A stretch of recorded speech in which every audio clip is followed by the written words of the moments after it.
자, 40절을 다시 한번 보겠습니다. 시작.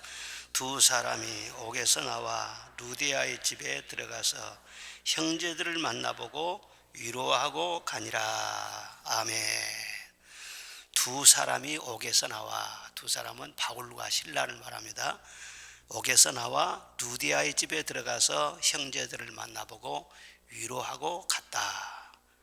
이게 무슨 말씀이냐 하면은 바울과 실라가 복음을 전하다가 빌립보 감옥에 갇히게 되죠. 많은 매를 맞고 큰 박해를 당하고 그 다음날 살지 죽을지도 모르는 그런 위기 속에 빠지게 됩니다.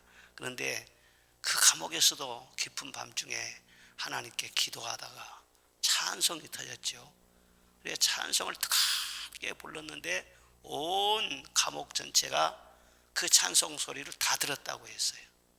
그런데 하나님이 그 찬송을 받으시고 그 옥문을 막 열어주시고 지진이 나게 하시고 메인 쇠사슬이 끊어지게 하시고 기적이 막 일어난 거예요. 그래서 감옥에서 나왔는데 이제 그 다음날 이 바울 사도가 바로 로마 시민권자인 것이 그 당국에 밝혀지게 됩니다. 로마 시민권을 가진 사람들은 죄를 정하지 않고는 매를 때려도 안 되고 또 감옥에 가두어도 안 되는 것이 법입니다. 그런데 그들이 법을 어긴 것이죠. 이게 밝혀져 가지고는요 오히려 그쪽 사람들이 막 두려워한 거예요. 또. 그래서 석방이 돼 가지고 이제 바울이 다시금 이제 길을 가는데 어디로 가느냐? 루디아의 집으로. 루디아의 집은 빌립보 교회를 말합니다. 거기에 믿음의 형제들이 기다리고 있어요. 교회로 가서 형제들을 만나보고 위로했다. 그런 말씀이 나와요. 감옥에서 그렇게 매를 맞고 고생을 했으면은 누가 위로를 받아야 됩니까? 바울 자신이 위로를 받아야 되죠. 그런데 자신이 위로받으려고 하지 않고 자기를 위해 걱정하고 기도하고 있는 그 그리스도인들, 형제들, 그들을 위로했다. 바울 사도가 감옥에 갇혀 있는 그 잠시 동안이지만은 얼마나 그 형제들이 이 마음이 아주 힘들었겠어요. 막 두려웠기도 하고, 아이고 우리 목사님이 이러다가 뭐 순교한 거 아니냐 막 그런 생각도 했을 것이고. 그런데 그 형제들의 믿음이 흔들리지 않도록 그 믿음을 굳게 해주기 위해서 위로하고, 우리가 하늘나라에 올라가려면은 많은 환난을 겪어야 된다. 예수님도 십자가를 지셨지 않느냐? 그 다음에 부활과 영광이 있었지 않느냐? 우리가 저 천국의 영광을 바라보기 위해서 이런 정도의 어려움도 못 겪는다는 것은 이건 말이 안 되는 것이다. 마음을 강하게 해라. 믿음을 굳게 해주고 그 다음에 이제 다른 곳으로 갔다. 이 철로역정의 이 좋은 번연도 그렇습니다. 지금 감옥에 갇혀 있어 자기가요.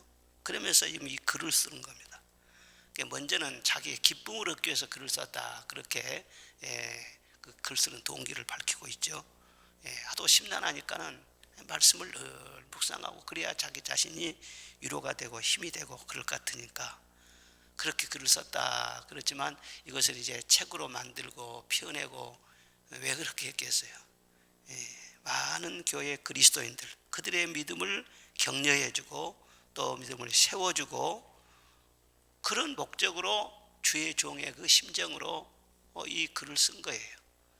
감옥에 갇혀 있으면서 물론 꿈도 꿨을 것이고 아주 진리의 성령께서 깊이 역사해 주셔서 그리스도인이라면은 철로 역정, 순례자라면은 누구나 다 거쳐가는 그런 과정이 있다는 거예요. 자기 자신도 그런 과정을 거쳤고 예수님도 그 길을 가셨고 모든 그리스도인들 그 길을 간다는 거예요. 그 길에 대해서 소상하게 이 문학적인 재능으로 그렇게 이제 풀어주고 있는 것이죠. 자, 계속해서 보면은 순례자가 고난의 산을 넘어서 이제 길을 가는데 한참 길을 가다 보니까 저 멀리 아름다운 궁전이 딱 보이는 것입니다. 그래서 저 궁전에 가서 좀 쉬었으면 좋겠다. 그런 마음을 가지고 이제 궁전 가까이에 이제 가는데 가다 보니까 그 앞에 사자 두 마리가 다 웅크리고 있는 거예요. 그 사자를 보는 순간 얼마나 두려운지요.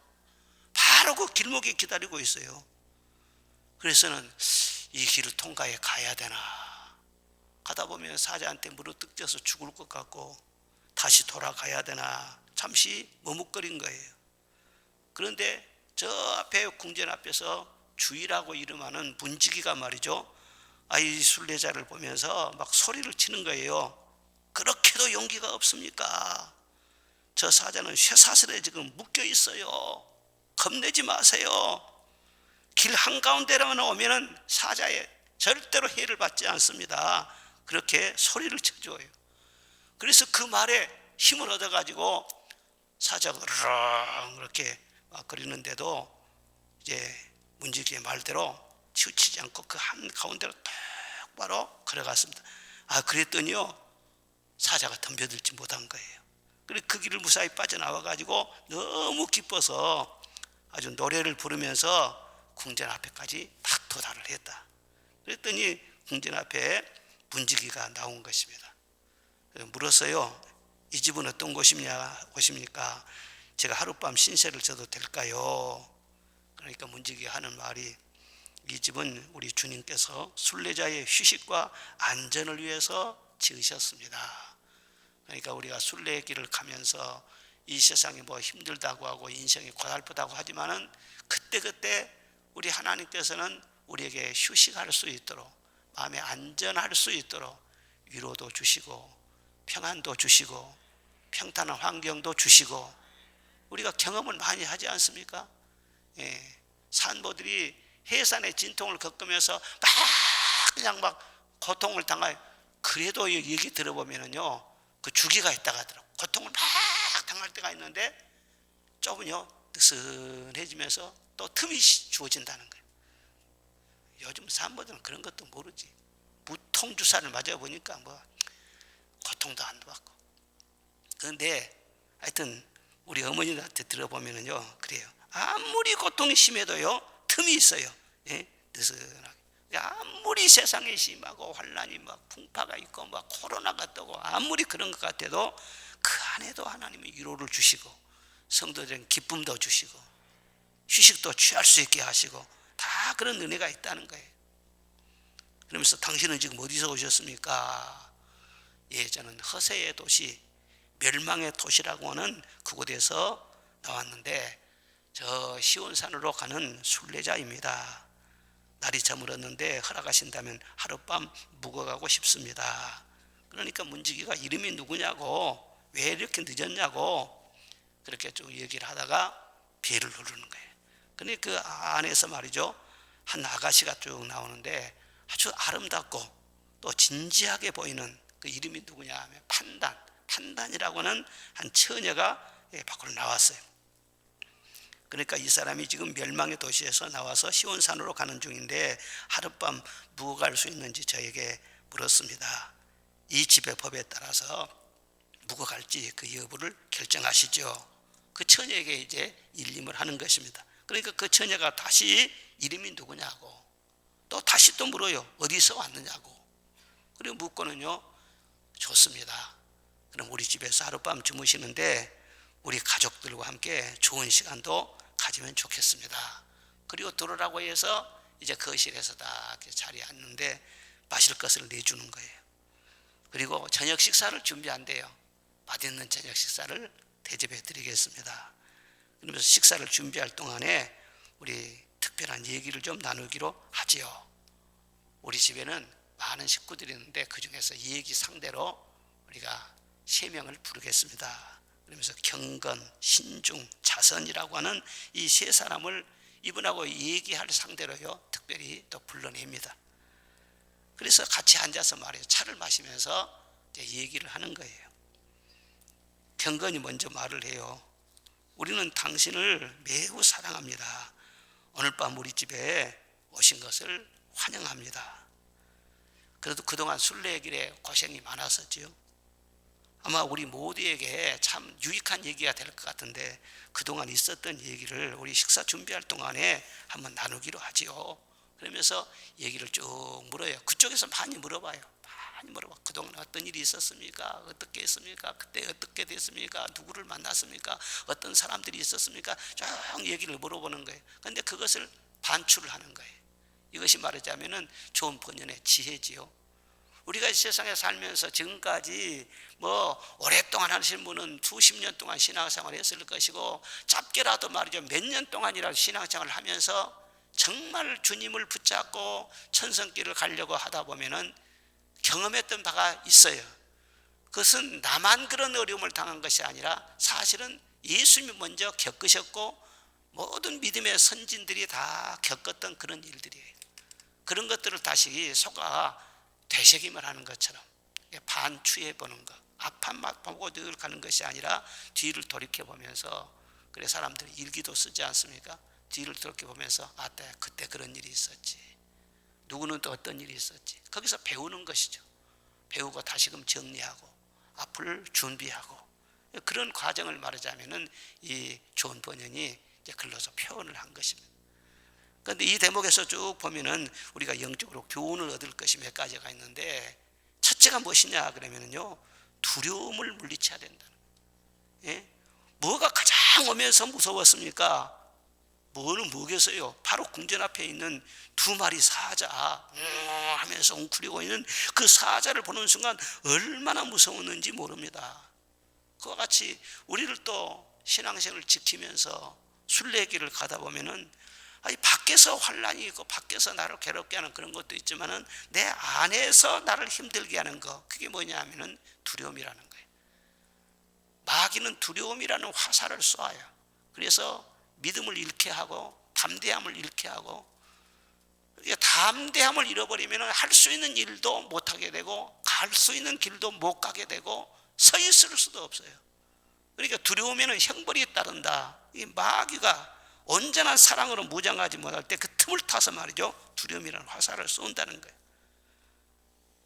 특히 좋은 일이 있을 때, 그러니까 바로 궁전 앞에 왔잖아요. 궁전 조금만 들어가면 이제 궁전입니다. 그런데 좋은 일이 있을 때 마귀는 두려움의 화살로 집중 공격을 해요. 그래서 이 궁전 앞에 사자가 이렇게 딱 있는 것이 딱 보이는 것입니다. 그렇지만 하나님은 감당 못할 시험을 절대 주지 않는다는 거예요. 아무리 겁나는 일이 있고 마음속에 두려움이 엄습해도 그 사자가 어땠어요? 이 사자는 쇠사슬에 딱 묶여있는 거예요. 쇠사슬에 묶여있으니요, 지도요 자유롭지 못하는 거예요. 함부로 물어뜯고 쇠사슬에 잡아당기니까 그렇게 할 수가 없어요. 그런데 두려움이 눈에 가려가지고 사자만 보여요. 그리고 쇠사슬에 딱 매인 것이 보이지 않는 거예요. 이것이 바로 우리의 약점이기도 해요. 그런데 제가 꿈꿨던 것하고요 똑같은 꿈을 존 번연이 얘기를 하고 있는 거예요. 제가 전도사 때 참 그때는 마음이 더 뜨거웠어요. 물론 지금도 그때와처럼 막 기도 생활하고 막 그런 것은 다 그러지만은, 기도를 하면서도 막 마음이 뜨겁고 간절하니까 그냥 기도했다 그러면은 막 부르짖는 거예요. 그냥 산에 가면 막 온 산이 그냥 막 울릴 정도로, 교회 가면 그냥 학교에서는 학교에서라고 막 부르짖는 거예요. 그런데 하루는 말이죠, 저녁에 한 11시까지나 12시 거기가 다 됐을 거예요. 그때까지 막 부르짖고 기도하고 와서 이제 기숙사에서 다 잠을 잤는데 아주 선명하게 꿈을 꿨어요. 제가요 어느 성전에 갔다 있는데요, 사자가 말이요 확 나타나가서 나를 확 덤비는 거예요. 진짜로 무섭더만, 꿈이라도. 그래서 뒤로 막 앞으로 가지는 못하잖아요. 뒷걸음 막 치고 있는데 사자가 계속해서 막 이렇게 다가오는 거예요. 그런데 그 꿈에서 본 그 성전은요, 이제 성전은 뒤에가 있고 성전 이 본당은 아니에요. 이게 들어오는 말의 길목이에요. 복도예요, 복도. 복도인데 양쪽에는 다 막혀졌지. 누가 도와줄 자도 없지. 그래서 뒤로 막 계속 물리는데 끝에까지 물려도 말이에요, 성전 본당으로 들어가는 문이 안 보여요. 그리고 마지막 이제 딱 끝에까지 딱 들어와서 더 이상 이제 물러갈 곳이 없어요. 그런데 이 사자가 와서 막 잡아 먹을 듯이 막 그러는데 거기서 막 쥐 소리를 쳤죠. 그리고 가만히 보니까 사자가 뒤에 쇠사슬에 묶여있네. 그리고는요 가만히 사자를 봤어요. 내가 죽으면 죽어도 하여튼 나하고 한번 싸워보자고. 보니까 사자가 이빨이 빠졌어요. 그래서는 야이씨 그러면서 내가 사자한테 덤벼들고 쥐가 말이죠 무서워갖고 또 도망치네. 그것이 아주 꿈에 선명해요. 예. 여러분, 두려움이라는 정체가 바로 그렇습니다. 마귀가 아무리 우리를 삼키려고 해도 어떤 일이 일어나 가지고 뭐 그 일이 나를 곤란하게 하고 함정에 빠지게 하고 그냥 막 죽일 듯이 어떤 사람이 대적이 나타나서 덤벼들고 그래도요, 하나님은 감당 못할 시험을 안 주신다는 거예요. 아무리 길길이 뛰어도요, 그 사자도 하나님이 딱 잡고 있는 거예요. 쇠사슬로 딱 묶여 있는 거예요. 그 정체를 알아야 돼. 두려움의 정체를 알아야 돼. 그리고 뭐라고 했습니까? 절대로 치우치지 마세요. 아무리 양쪽에서 이렇게 공격을 해도 길 한가운데로만 똑바로 가세요. 여호수아가 우리에게 말씀한 것이 무엇입니까? 좌로나 우로나 치우치지 말고 율법의 말씀을 따라서 행하라. 그리하면 내 길이 평탄하게 될 것이다. 내 길이 형통하게 될 것이다. 치우치면 안 된다는 거예요. 그러니까 하나님의 말씀을 늘 생각하면서 내 감정에 치우치려고 하지 말고, 내 머리를 굴리려고 하지 말고, 이 세상 사람 눈치 보려고 하지 말고, 하나님께서 지금 이 순간에 나에게 주신 말씀이 있어요. 내 영혼이 무너지지 않도록, 마귀에게 밥이 되지 않도록 반드시 승리하며 이 어려움을 통과하면은 새로운 궁전에 들어갈 수 있도록, 그런 하나님께서 말씀을 분명히 주신다는 거예요. 그 말씀으로 보호를 받고, 말씀의 안에서 길을 찾고, 흔들리지 말라는 거예요. 치우치지 말라는 거예요. 계명을 철저하게 지키면서 그렇게 막 나가면은요, 아무리 사자가 잡아먹을 듯 덤벼도요, 사자가 주님의 손에 있습니다. 하나님 말씀으로 무장해서 나가는 그 사람을 아무도 해할 자가 없어요.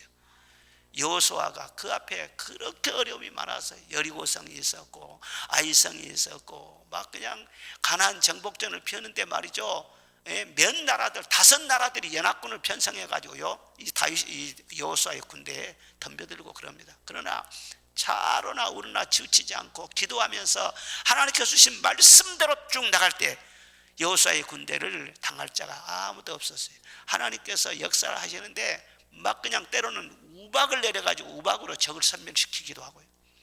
전쟁할 때 시간이 없고요, 해가 지면은 말이죠, 하나님 중천에 해를 딱 붙잡아 놓고 전쟁을 계속해서 적을 이길 수 있도록 해주시고요. 우리가 할 일을 제대로 하고 말씀 안에 거하면은 하나님이 일하십니다. 하나님은요, 하늘과 땅과 사자들과 바다와 태풍과 지진과 모든 것을 움직이고 다스릴 수 있는 권세가 있어요. 권세가 있어요. 그 하나님의 손에 딱 붙잡힌다는 것, 하나님의 마음에 합당하게 행한다는 것, 이게 사실 중요한 것이죠. 다윗이 어떤 어려움 앞에서도, 골리앗 앞에서도 두려워하지 않고 말씀대로 선포하지 않습니까? 그 뒤로 고난이 많이 있었지만은 그 사울왕의 핍박과 그 환난 속에서도 어떤 상황 속에서도 말씀을 범하지 않는 거예요. 사울이 바로 자기 바로 지책에 들어와 있어요. 굴 속에 있는데 그 들어와서 거기에서요, 볼일을 보고 있어요. 그러면은 아비새가 옆에서 아니 명령만 눈짓만 하십시오. 칼 있겠다 가서 팍 찔러버리면 상황은 다 끝난다는 거예요. 그런데 뭐라고 했어요? 아무리 사울이 저렇게 잘못해도 하나님의 종이다. 기름을 부었다. 기름 부음 받는 자를 손대는 것은 하나님이 금하신 것이다. 그 사람이 잘못했으면 그 사람을 하나님께서 지실 일이지, 내가 그 사람 제거했다가 내가 하나님 앞에 버리면 못하겠어요. 그게 좌로나 우로나 치우치지 않는 거예요. 하고 싶다고 해서 내 생각을 굴려가지고 함부로 하는 것이 아니라, 그랬더니 하나님께서 나중에 다 인내가 끝난 다음에 그 사울을 제거하시는데 어떻게 제거했어요? 혼자도 아니에요. 길보아 산에서 말이죠, 3명의 아들들과 함께 죽었어요. 하나님께서 그 가족, 그 따르는 자들까지 완전히 다 그냥 제거해 버리신 거예요. 하나님의 말씀을 두려워하면서 그 말씀에 끝까지 붙들고 하나님만 바라보고 나가보십시오. 여러분이 힘들게 하는 누가 있어도 말이죠, 하나님이 다 정리하신다. 하나님은요, 하나님 편에 선 사람의 편에 서는 거예요. 두려워하지 마시기를 바랍니다. 좌로나 우로나 치우치지 말고 길 한가운데로만 쭉 가라. 지금도 여러분이 무슨 일을 당하고 어떤 일을 당하고, 그런데 그 일이 여러분이 힘들게 한 것이 아니라 여러분의 마음이 흔들리는 것이 힘든 거예요. 여러분의 마음이 무너지는 것이 힘든 거예요. 근데 어떻게 내 마음을 추스릴 수 있느냐, 가만히 생각해 봐요. 내 생각을 앞세우지 말고 과연 주님이 어떻게 말씀하시나 그 말씀 붙잡고 좌쪽으로도 우쪽으로도 치우치지 말고. 저는 하나님 앞에 기도할 때 그런 고민을 많이 하죠. 이게 하나님의 뜻이 무엇이냐. 아무리 이게 비슷한 것 같아도 내가 지금까지 생각을 해왔지만은요, 이 상황 속에서 나에게 말씀하신 하나님의 그 말씀이 또 있거든요. 벌써 힘들고 막 그냥 어려움이 있는 것은요, 그 말씀의 길을 찾지 못해서 그러거든. 그 길 찾기 위해서 기도를 많이 하는 것이죠. 많이 기도하고 하나님 가르쳐 주세요. 하나님 뜻이 뭡니까? 하나님 인도해 주시죠. 그러다 보면 하나님께서 찾는 자에게 보배를 주시는 것처럼 가르쳐 주시는 거죠. 그 말씀만 딱 붙잡고 나가면은 그 다음에는 이제 하나님이 하실 일이에요. 걱정할 거 하나도 없어. 주의 말씀을 붙잡으세요. 아멘. 흔들리지 말고. 그리고 그 다음에 이제 궁전 안에 들어갔는데 그 문지기가 물어보지 않습니까? 당신 어디서 왔습니까? 어디로 갑니까? 당신 이름이 뭡니까? 그 문지기가 물어봐요. 그런데 판단이라는 그 처녀가 나와서 말이죠, 그 안내를 하면서 또 물어봐요. 누구십니까? 어디서 왔습니까? 어디로 갑니까? 군대 가면 관등성명이라는 거 있어요. 그러면 누구누구 탁 하면은요, 예! 병장! 누구누구! 일병! 누구누구! 자기 자신의 군번을 대야 되고 자기 이름을 대야 돼.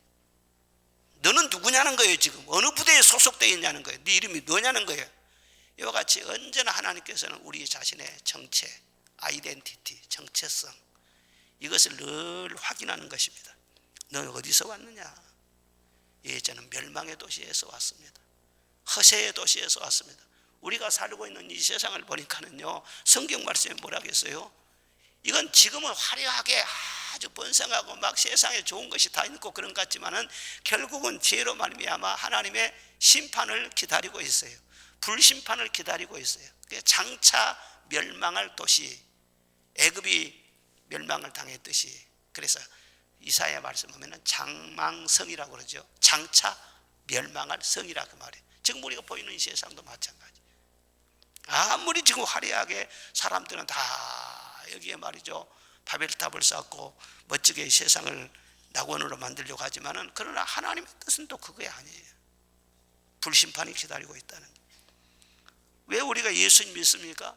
이 세상을 사랑하고 세상에 그대로 머물러 있으면은 이 세상 물건 불탈 때 너도 타겠구나 찬송이 있잖아요.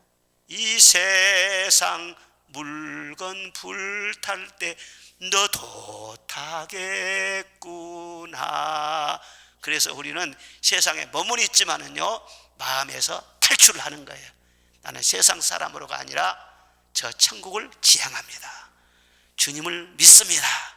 그래 이 세상에 사는 동안 저 천국의 상급을 준비하기 위해서, 주님 만날 그날을 준비하기 위해서 열심히 살아가는 사람. 애굽에서 나와서 이스라엘 백성들이 가나안 땅을 지향하는 것처럼 우리는 멸망받을 이 죄악에서 빠져나와서, 분명히 빠져나온 사람들이 어디로? 시온성으로, 저 천국을 향해서 나가는 사람입니다. 그리고 당신 이름이 무엇입니까? 예, 저는 순례자입니다. 그 원문에 보면 그리스도인입니다. 그렇게 나와요. 순례자입니다.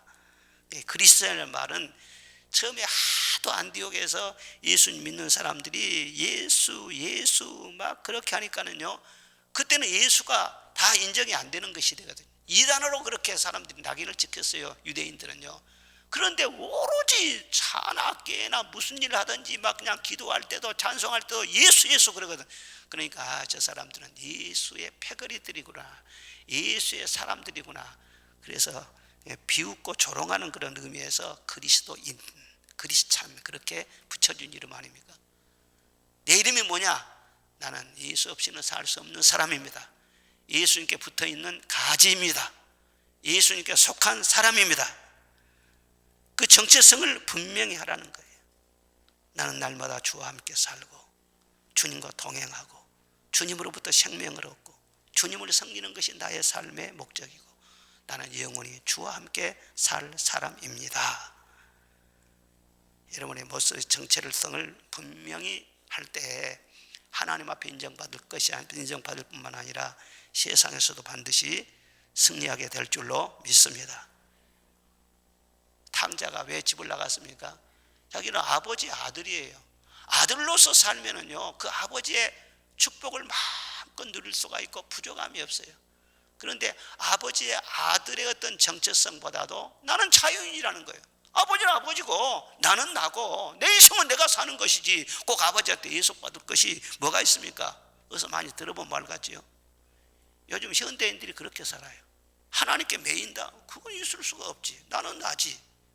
하나님께 매여가지고 뭐 그냥 나가서 내 마음대로 하는 거야. 요즘 교육이 뭐예요? 인권 교육이 뭐예요? 네 하고 싶은 대로 해. 너는 너야. 네 하고 싶은 대로 네 마음대로 해. 인권 교육을 그렇게 하더라고. 그러니까 죄 짓고 싶으면 죄 짓고 뭐 즐기고 싶으면 즐기고 네 하고 싶은 대로 해. 이게 자유야. 인권이야. 그러지만 우리는 어떻게 봐요? 그건 죄의 종이 되는 거야. 지금 좋은 것 같아도 결과가 좋지 않아. 너는 멸망을 당해.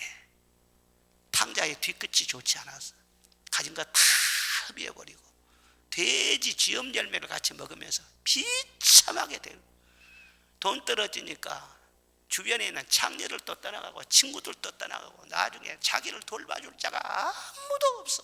고아가 돼버렸어. 가만히 생각해 보니까 우리 집에서는 참 대접받고 아버지 아들로서 먹을 것도 많고 그랬는데 이게 무슨 꼴이냐. 내 자유를 주장하고 하나님을 멀리 멀리 떠난 사람들의 결과가 꼭 그와 같은 거예요.